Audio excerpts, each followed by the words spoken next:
This is not looking good at all, not by any stretch. Lafarge Africa, Nigeria's second largest cement producer, just reported over the weekend a very disappointing numbers for the full year 2017, if you can call it disappointing, and that is spooking the market. The Nigerian Stock Exchange all-share index down about 0.33%. Stockman Nigeria is reporting this on his Twitter handle as we speak. Lafarge share price is down now almost 10%, and we're not yet at 11 o'clock in the morning. 9.73% negative when we started. But what really is the number? This cement company, which is the main rival to Dangote Cement, reported a pre-tax loss of 35.1 billion naira. That's before tax. And after tax, Lafarge, which of course generally known in Nigeria as WAPCO Cement, reported a net loss of 29.4 billion naira. So where is this bleeding coming from, this cement company? Its gross margin down 9.5% according to ABN Quest. The spike in its operating expenses. Last year, Lafarge Africa spent a negative 46.94 billion in operating expenses. That's a negative 66.9%. Now, the cement company says despite all of that, is proposing a 1 naira 50 kobo per share cash dividend to shareholders, but the investors are angry this morning, and there's a massive sell-off of Lafarge Africa shares as we speak right now on the Nigerian Stock Exchange, putting the week off on a negative footing.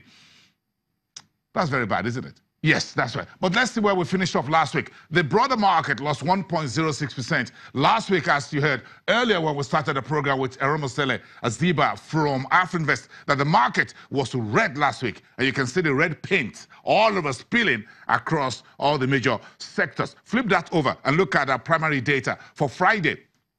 Less than about half a billion ordinary shares, 5.85 billion naira.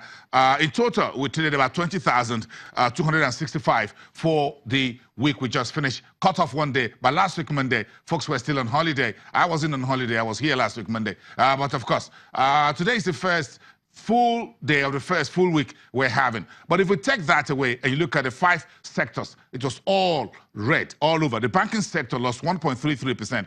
Consumer goods was 1.08% negative. Industrial goods was deeper, 2.09% last week. Dangote Cement fell last week. Today, Lafarge Africa, his main rival, is also down as we speak, almost 10%.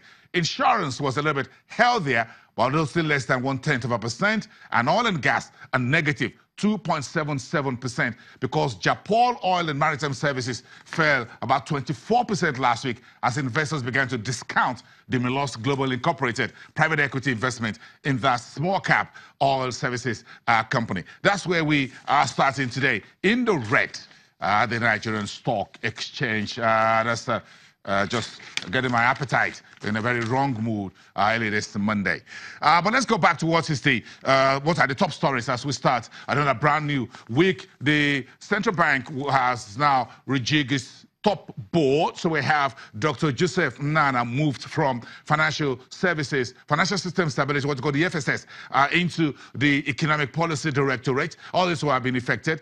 Aisha Ahmed is now in charge of the FSS department. Ewodu Adadamu is the corporate in charge of corporate services as the director, deputy governor.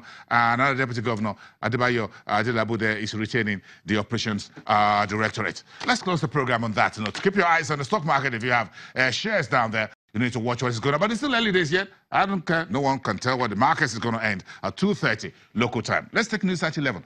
News comes first here on Channels Television, Nigeria's News. I will see you tomorrow. Have a great day, everyone.